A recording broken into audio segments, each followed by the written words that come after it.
Hello मित्रों, नमस्कार। जैसा कि आप जान रहे हैं कि पिछली 2 वीडियो मैं व्याकरण पर बना चुकी हूँ। यह तीसरी वीडियो व्याकरण के लेकर के भाग 3 ये तीसरी वीडियो है व्याकरण पर। इस वीडियो को भी ध्यान से देखिएगा।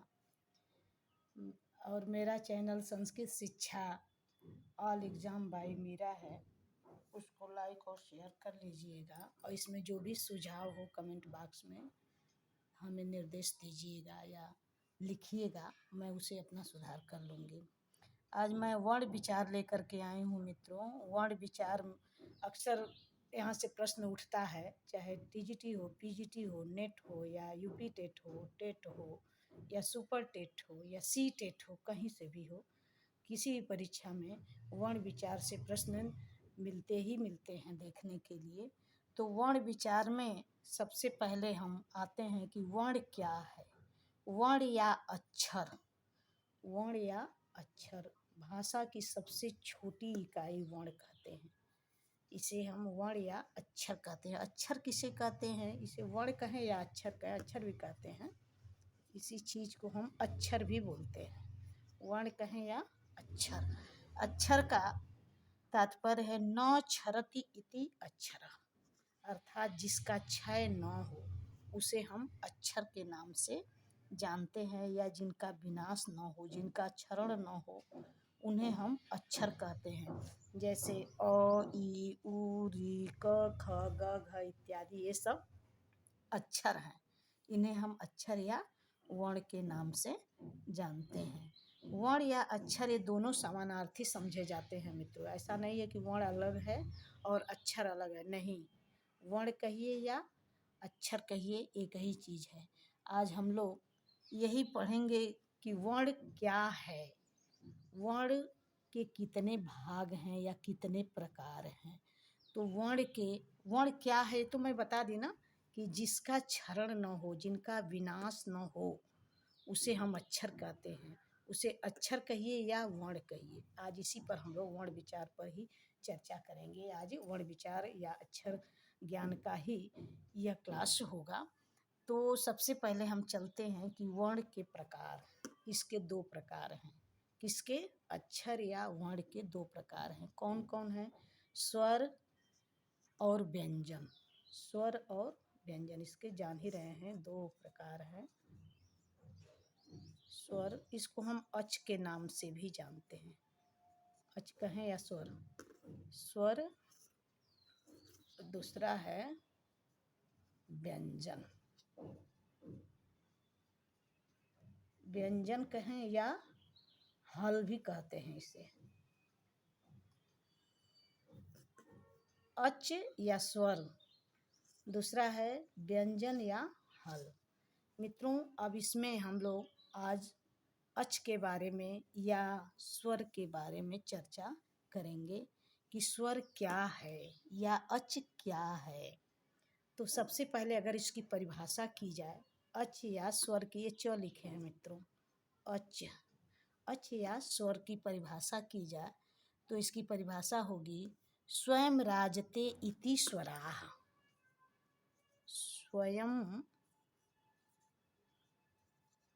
स्वयं राजते इति स्वराः, अर्थात इसका तात्पर्य है कि जो स्वयं ही, खुद ही, जो किसी की सहायता न ले, स्वयं ही राजते मने सुशोभित हो, इति मने इस प्रकार से, स्वराः मने वही स्वर है। स्वरा ये प्रथमा का ये बहुवचन है, जो स्वयं अपने आप में सुशोभित होते हैं। इस प्रकार से उन्हें ही हम स्वर के नाम से अभिहित करते हैं, जानते हैं।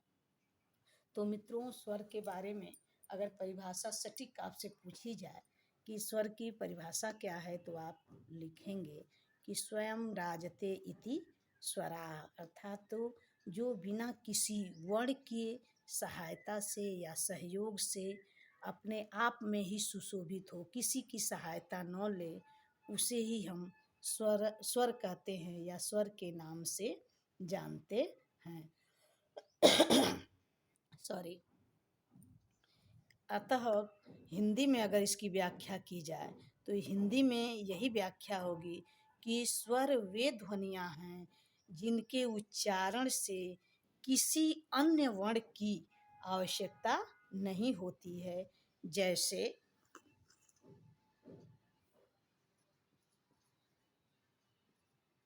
जैसे अ, ई, उ इत्यादि। अर्थात कहने का तात्पर्य मित्रों यह है कि जैसे हम अ का उच्चारण कर रहे हैं, ई का उच्चारण कर रहे हैं या ऊ का, या किसी भी स्वर अ ई उ री लृ ए ऐ ओ औ जो भी स्वर हैं, इन स्वरों का अगर हम उच्चारण करते हैं तो इन स्वरों के लिए कोई सहायता हमें नहीं लेने की, यानी किसी भी व्यंजन की सहायता हमें नहीं लेने की आवश्यकता होती है। क्यों? क्योंकि स्पष्ट रूप से लिखा हुआ है कि स्वयं राजते इति स्वराः, जो स्वयं ही बिना किसी की सहायता से ही सुशोभित होता है उन्हें ही हम स्वर कहते हैं। इस प्रकार से स्वर इत्यादि होते हैं, ये स्वयं ही अपने आप में ही पूर्ण माने गए हैं। अगर इसके अतिरिक्त अगर हम किसी व्यंजन को अगर लिखते हैं, जैसे मान लीजिए इसमें ये आएगा नहीं लेकिन फॉर एग्जाम्पल आपको हम दे रहे हैं, जैसे हम क लिख रहे हैं तो यह स्वयं नहीं राज रहा है, अर्थात स्वयं यह सुशोभित नहीं हो रहा है, इसमें स्वर की सहायता से खड़ा है पूरा। क्यों? अगर इसका हम विन्यास करें यानी वो वर्ण विन्यास करें तो हो जाएगा क धन अ, अर्थात इस क में अ मिला हुआ है, इसलिए दोनों मिलाएंगे तो एक क बना। जबकि इसमें ऐसी कोई बात नहीं है। अ ई उ इत्यादि जितने भी स्वर हैं, अ ई उ री लृ ए ओ ऐ औ अंग अनुस्वार विसर्ग, ये स्वयं अपने आप में ही पूर्ण हैं। इसमें किसी भी व्यंजन की आवश्यकता नहीं होती है, किसी के सहयोग से खड़े नहीं होते हैं। व्यंजन इत्यादि तो ऐसे हैं कि बिना किसी स्वर की सहायता से कदापि इन्हें हम लिख नहीं सकते हैं। अभी यहीं देख लीजिए, जैसे क है तो क को हमने इसका विच्छेद किया है, विन्यास किया है, तो इस क में देखिए और लगा हुआ है। इसमें ऐसा नहीं है कि क अपने आप में दिखने में क दिख रहा है तो ये स्वयं अकेला ही है, नहीं, ऐसी कोई बात नहीं। इसमें अ है, इसमें स्वर है, तब जाकर के क बना हुआ है। लेकिन इसमें अगर देखा जाए तो इसमें ऐसी स्थिति नहीं है, ये स्वयं ही अपने आप में ही ये स्वयं पूर्ण माना जाता है। तो मित्रों, ये तो स्वर की बात हुई कि स्वर क्या है, और स्वर किसी की सहायता से नहीं बल्कि स्वयं अपने आप में ही पूर्ण माना जाता है।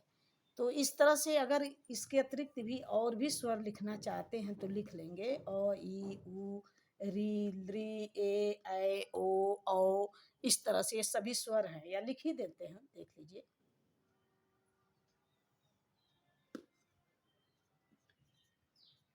री लृ ए ओ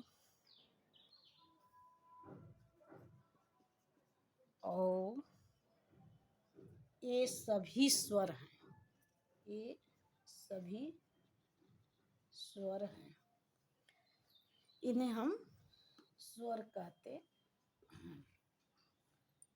मित्रों, ये समझने के लिए मैं वो की थी, इसमें नहीं आएगा, ये स्वर मैं पढ़ा रही हूँ व्यंजन का, इसमें क्या तुलना करने के लिए मैं बताई हूँ, इसमें इसकी कोई आवश्यकता नहीं है।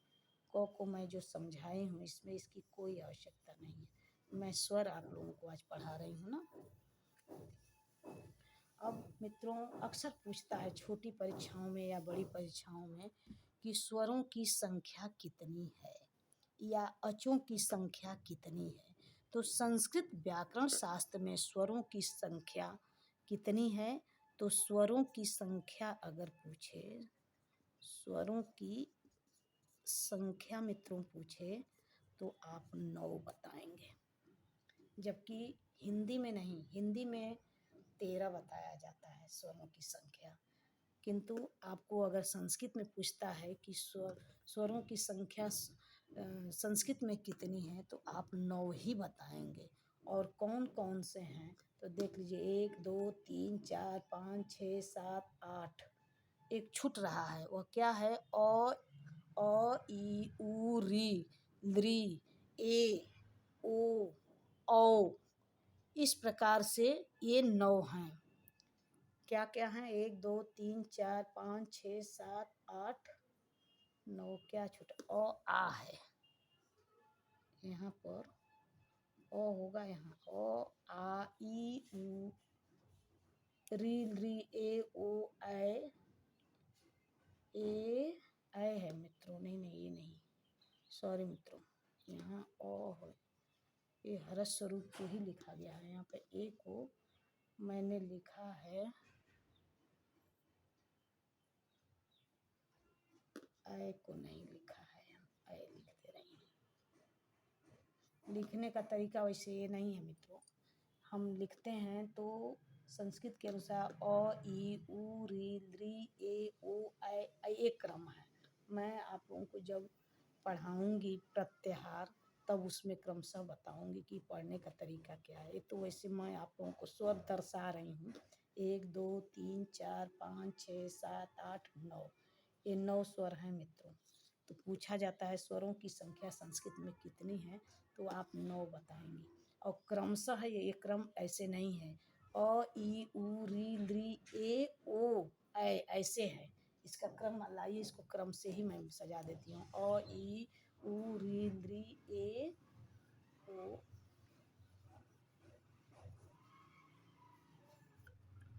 ए ओ ऐ, इस तरह से क्रम है इसका। ई ऊ री लृ ए ओ ऐ ओ। इस प्रकार से 9 स्वरों की संख्या मानी गई है और यही 9 हमने लिखा है आपके सामने मित्रों। यह अच प्रत्याहार के अंतर्गत भी आते हैं। जब मैं प्रत्याहार पढ़ाऊंगी, पहले आप लोगों को 14 माहेश्वर सूत्र पढ़ाऊंगी। उसमें 14 माहेश्वर सूत्र जब आप लोग एकदम याद कर लेंगे, उसके बाद से मैं बताऊंगी कि किस प्रकार से प्रत्याहार कौन सा बन रहा है। अब मित्रों, इसमें पूछता है कि मूल स्वर कौन कौन से हैं और कितने हैं। तो मूल स्वर अगर पूछता है तो आप मूल स्वर, उसी में मूल स्वर भी हैं मित्रों। मूल स्वर कुल 5 हैं। कितने हैं? 5 हैं। कौन कौन हैं?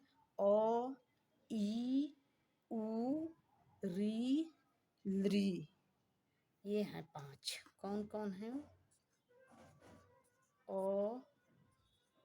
ई ऊ री लृ, ये 5 क्या है मित्रों? तो मूल स्वर हैं। इसे हम मूल स्वर के नाम से जानते हैं या ह्रस्व स्वर के नाम से भी जानते हैं। अब अगला है संयुक्त स्वर।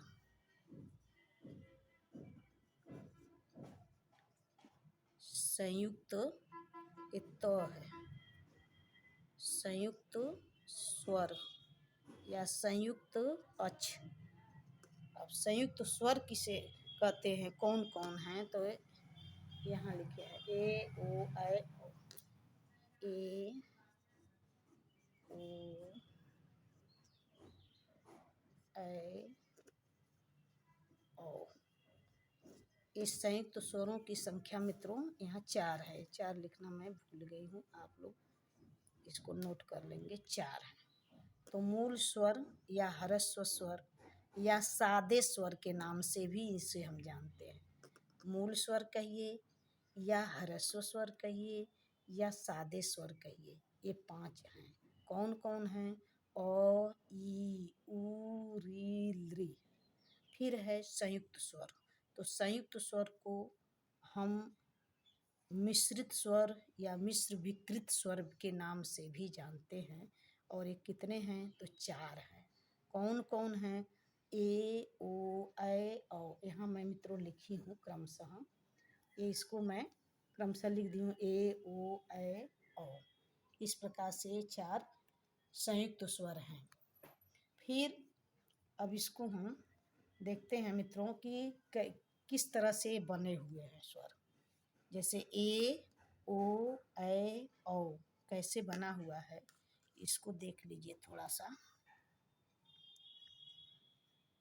औ सबके आगे रहेगा और ई बराबर ए। उसी तरह से यहाँ अ फिर ऊ ओ ओ, फिर यहाँ ये जो ऑब्लिक हम दे रहे हैं मित्रों अ समझिएगा, ये अ है, ए को ऐ बन जाएगा।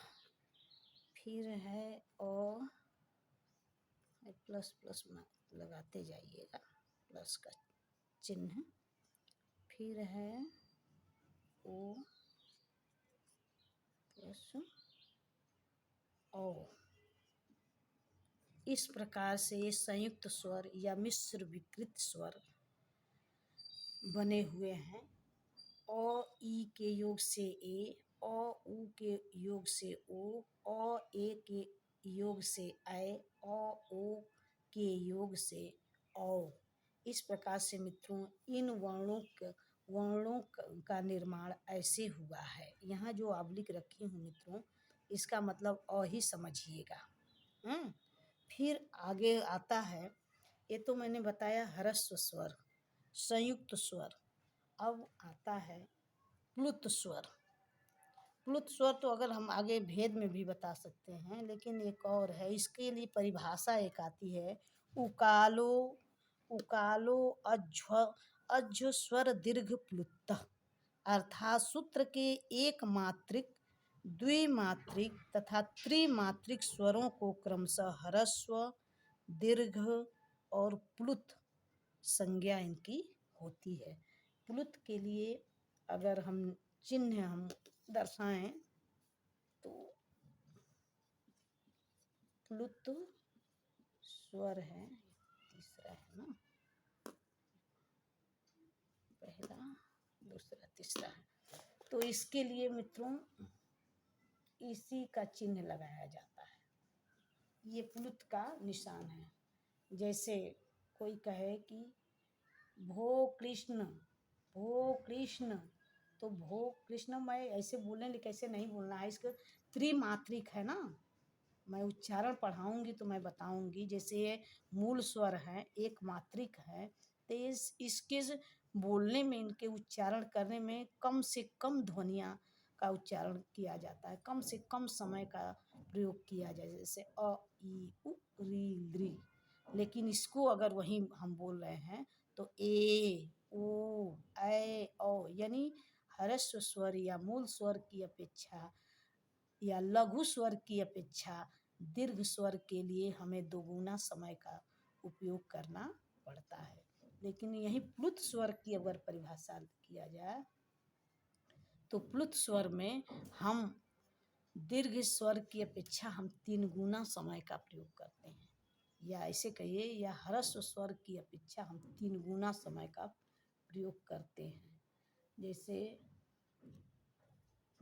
भो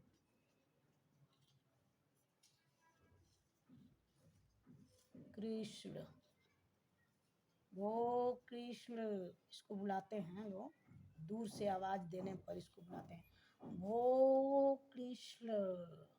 इस तरह से 3 गुना समय का प्रयोग किया जाता है। यही दर्शाएंगे, यही चिन्ह है मित्रों, इसको ध्यान देंगे। ठीक, तो इस प्रकार से ये तो मोटा मोटी हमने बताया कि स्वर क्या है, मूल स्वर क्या है, संयुक्त स्वर क्या है, प्लुत स्वर क्या है।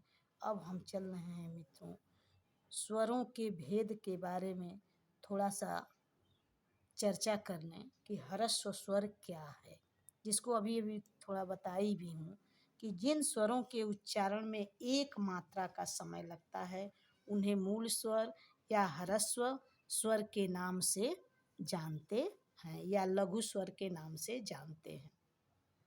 फिर दीर्घ स्वर, संयुक्त स्वर, यहाँ एक दीर्घ स्वर भी हम लिख सकते हैं, यहाँ देख लीजिए, यहीं यहीं देखिए दीर्घ स्वर। अगर क्रमशः लें मित्रों तो नंबर 1 पर ये आएगा नंबर 2 पर इसको और नंबर 3 पर इसके, तो संयुक्त स्वर इसको हम चौथे नंबर पर रख सकते हैं। हम क्रमशः कर दे रहे हैं मित्रों। ये दूसरे नंबर पर आएगा, ये पहले नंबर पर, इसको हम तीसरे नंबर पर कर ले रहे हैं। दीर्घ स्वर या गुरु स्वर, इसको हम दीर्घ स्वर के नाम से जानते हैं या गुरु स्वर के नाम से भी जानते हैं। तो इसकी परिभाषा है कि जिन स्वरों के उच्चारण में 2 मात्राओं का समय लगे उसे हम दीर्घ स्वर कहते हैं। जैसे आ, अब इन्हीं का दीर्घ हो जाएगा। आ, बड़ी ई, बड़ा ऊ, री, ली का तो दीर्घ होता नहीं है। इसको लिख दे रहे हैं, इसको देख लीजिए। आ, बड़ी ई, बड़ा ऊ, री का नहीं होता है, री स्वयं ही ह्रस्व ही रहता है। फिर ए, ओ, ऐ, औ इत्यादि। इस प्रकार से मित्रों ये दीर्घ स्वर हैं। तो स्वर के भेद में अगर हम क्रमशः, ये तो मैं यहाँ स्वर पढ़ाई हूँ ना, अगर स्वर का भेद ये जाना जाए तो नंबर 1 पर आप लिखेंगे ह्रस्व स्वर। मैं मूल स्वर लिखी हूँ यहाँ पर, तो मैं इसमें दोनों ही बता दी आप लोगों को। स्वर के भेद में मोटा मोटी अगर पूछा जाए तो यही बताएंगे। क्या बताएंगे? ह्रस्व, ह्रस्व स्वर, दूसरा है दीर्घ स्वर और तीसरा है प्लुत स्वर। अब इसमें वही हम बता रहे हैं कि ह्रस्व स्वर में क्या है, तो अ, ई, यहाँ देख लीजिए, अ, ई, उ, री, लृ, ये 5 हैं। इन्हें ये मैंने मूल स्वर में भी डाला है मित्रों, ये ह्रस्व स्वर के नाम से जानते हैं। यह एक मात्रिक स्वर है। और दीर्घ स्वर क्या है, इसी का दीर्घ रूप कर लीजिए। आ, बड़ी ई, बड़ा ऊ, और यहाँ है री, री का तो दीर्घ होता ही नहीं है, री स्वयं अपने आप में ह्रस्व ही रहता है मित्रों। ए, ओ, ऐ, औ। मित्रों इसे हम दीर्घ स्वर या गुरु स्वर के नाम से भी जानते हैं। इसे हम ह्रस्व स्वर या लघु स्वर के नाम से भी जानते हैं। और ये रहा है आपका प्लुत स्वर। तो जिन स्वरों के उच्चारण में 2 मात्राओं से अधिक, इसमें तो 2 मात्रा का समय लगता है, इसमें 1 मात्रा का समय लगता है। ह्रस्व स्वर में 1 मात्रा का समय लगता है, दीर्घ स्वर में 2 मात्रा का समय लगता है, किंतु प्लुत स्वर में 3 मात्रा का समय लगता है मित्रों। और इसके चिन्ह को मैंने यहाँ दर्शाया भी है। इसको आप यहाँ ना आप समझ के अब यहीं समझ रहे हैं तो इसी को समझ लीजिए। ये देखिए, ये है प्लुत स्वर। मैं अभी इसका उदाहरण दी थी, वो कृष्ण ऐसे करके है। तो इसको तेजी से जब आवाज़ में किसी को बुलाया जाता है, गांव में लोग बुलाते हैं अपने बच्चों के, फलां इधर आओ, तो उस तरह से यहीं पर ये 3 मात्राओं का प्रयोग किया जाता है मित्रों। इस प्रकार से मित्रों हम स्वर के बारे में आप लोगों के सामने चर्चा कर रहे हैं। और इन स्वरों का क्रमशः कुछ न कुछ आप लोगों को बता रहे हैं। और इसको अगर उदाहरण में एक लेते हैं तो आप ओ, ई, म, इसको भी ले सकते हैं, इसके अंतर्गत ए आ जाएगा। तो इस प्रकार से देखिए, ये भेद पूछा जाए, क्या स्वर के भेद है, स्वर के भेद। अब इसको ये 2 ही रहने दे रहे हैं। स्वर के भेद पूछा जाए तो ये है स्वर के भेद आपका ह्रस्व स्वर ए है, दीर्घ स्वर ए है और प्लुत स्वर ए है मित्रों। इस प्रकार अब यह तो त्रिमात्रिक है ना, ये ह्रस्व स्वर 1 मात्रिक, दीर्घ स्वर 2 मात्रिक, और प्लुत स्वर है, यह त्रिमात्रिक है मित्रों, जिसके लिए मैं एक उदाहरण ओम का दी हूँ, जिसका प्रयोग प्रायः वेदों में होता है, ओम शब्द का। अब अ ई उ री के भेद पूछता है मित्रों कि इनके कितने भेद होते हैं। अ ई उ री ली मित्रों, इनके भेद भी पूछता है। तो इनके सभी के भेद 18 हैं। इनके भेद हैं 18। और ई उ री ली, इनके कितने भेद हैं मित्रों? 18 भेद हैं। फिर उसी प्रकार से है, अगर आपसे पूछा जाए कि आ, बड़ी ई, बड़ा उ, री, इनके कितने भेद हैं, तो आप इनके भी भेद 18 ही बताएंगे।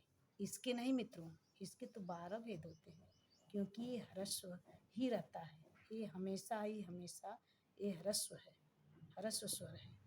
इसके 12 भेद होते हैं, इसके 18 नहीं होते हैं, किंतु इसके 18 होते हैं। तो इसका दीर्घ भी रूप अगर पूछ लिया जाए आपसे कि आ, ई, उ और री, इनके कितने भेद हैं, तो इनके भी भेद आप बताएंगे कितने? 18 ही भेद बताएंगे मित्रों। किंतु अगर आपसे पूछे कि री, ए, ओ, ए और औ, इनके कितने भेद हैं मित्रों, तो इनके भेद मित्रों होता है 12। इनके 12 भेद होता है। ठीक। फिर री और ली जो है, ये आपस में मित्रों सवर्णी है। इनको री और ली ये सवर्णी रूप में पूछा जाएगा तो इसमें 18 नहीं, अब ये 30 भेद हो जाएंगे। इसके कुल री और ली का सवर्णी है, और इसका भेद अगर पूछा जाए मित्रों तो इसके कितने भेद हैं? 30। और किसने री और ली को सवर्णी माना है, तो कात्यायन या रुचि जी ने माना है। इसके 30 भेद होते हैं। किसके किसके? री और ली, ये सवर्णी हो जाते हैं। कैसे मित्रों? जैसे री के 18 है और ली के 12, तो दोनों को मिलाएंगे तो 30 हो जाएगा। इस प्रकार से मित्रों हम लोग आज वर्ण विचार पर चर्चा किए हैं। इस वर्ण विचार को आप ध्यान से नोट भी कर लीजिएगा, और मैं पढ़ा रही हूँ क्रमशः, इस वीडियो को मिस मत कीजिएगा, निश्चित रूप से देखिएगा। एक बार पुनः बताने की कोशिश कर रही हूँ, इसे ध्यान दीजिए। देखिए, अक्षर वर्ण विचार में देखिए, वो अक्षर कहिए या वर्ण विचार कहिए मित्रों। तो मैं अक्षर का आप लोगों के सामने परिभाषा दी ही हूँ, जिसका क्षय न होवे, जिनका कभी भी क्षय न होए, उसे हम अक्षर कहते हैं। इनके 2 भाग हैं। किसके?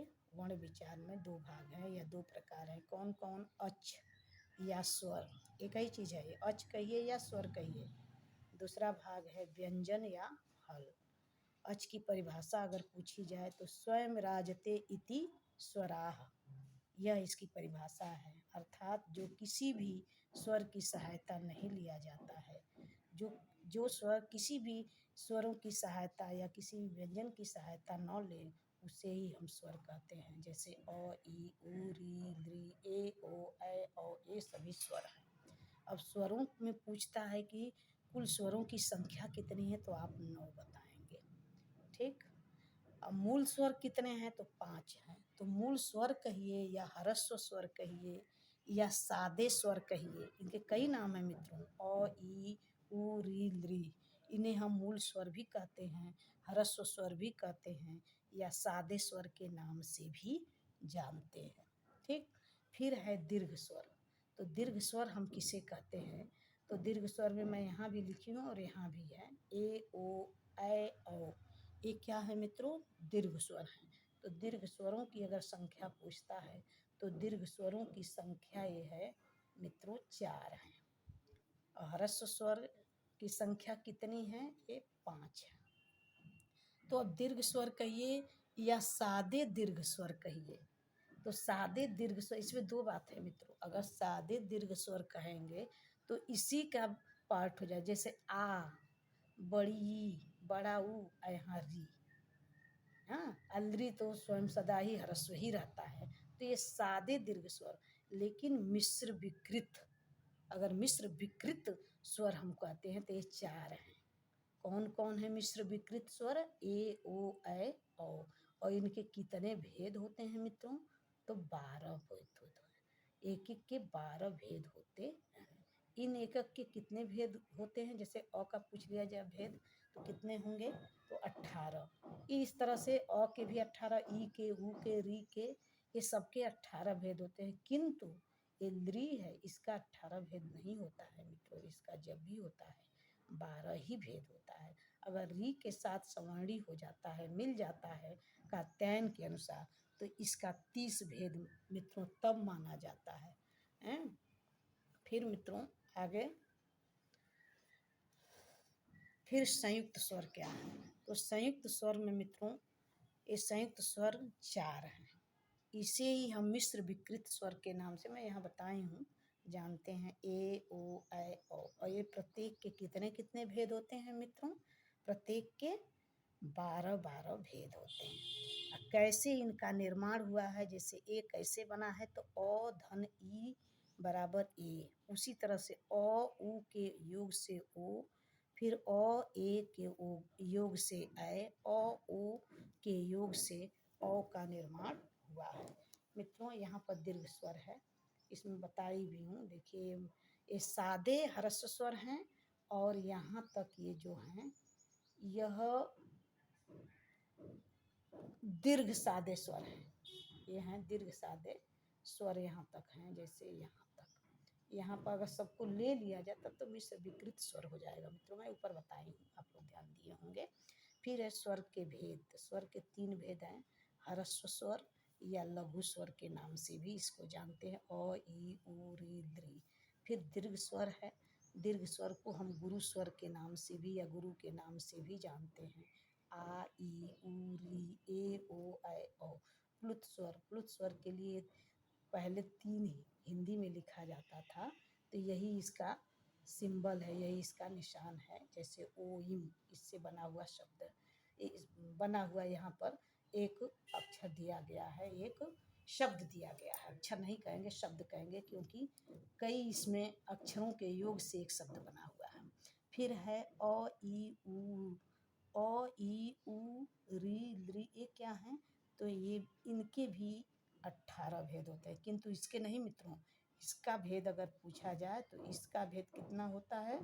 12 होता है।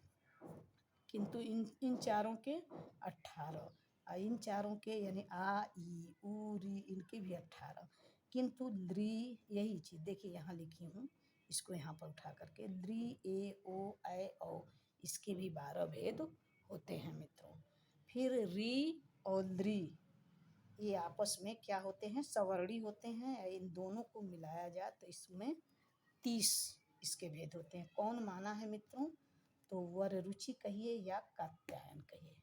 इस प्रकार से मित्रों अभी तो बहुत कुछ हमें पढ़ाना है, धीरे धीरे शुरुआत कर रही हूँ।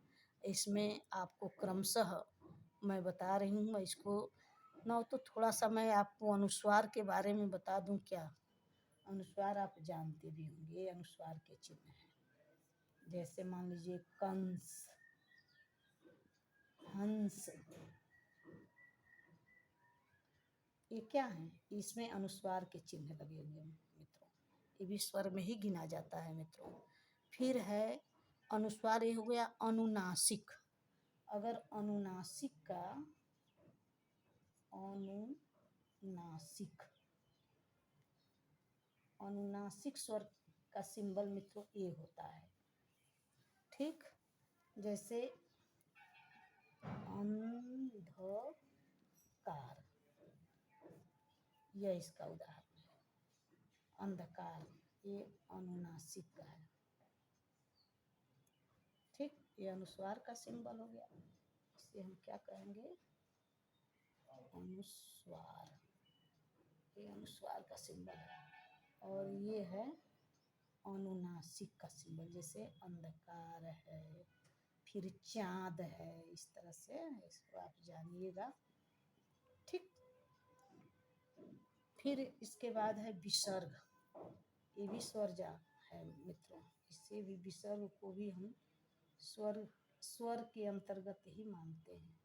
इस विसर्ग को ह की तरह से उच्चारण किया जाता है। जैसे राम को लिखना है, अगर वहाँ हम विसर्ग लगा दिए तो राम नहीं कहेंगे, रामः हो जाएगा। इसमें ह की ध्वनि थोड़ी आती है विसर्ग में। तो राम की जगह अगर केवल हम राम ऐसे लिखें तो राम ठीक है, लेकिन ये विसर्ग हम उठा करके लगा दें तो राम नहीं पढ़ेंगे, तब रामः पढ़ेंगे। ठीक, इस प्रकार से मित्रों आज हमने आप लोगों के सम्मुख स्वर पर अर्थात वर्ण विचार पर मैंने क्लास लेकर के मैं आई हूँ। इसे ध्यानपूर्वक देखिएगा और नोट जरूर कर लीजिएगा। मैं आपके साथ बनी रहूँगी। और जो भी परीक्षाएं आगामी हैं, जैसे टीजीटी, पीजीटी, नेट या UP TET, C TET, super TET, यहाँ से प्रश्न उठते ही उठते हैं मित्रों। और मैं सभी क्रमशः पढ़ाऊँगी। प्रतिदिन मेरी वीडियो को देखिएगा, लाइक और शेयर कीजिएगा। धन्यवाद।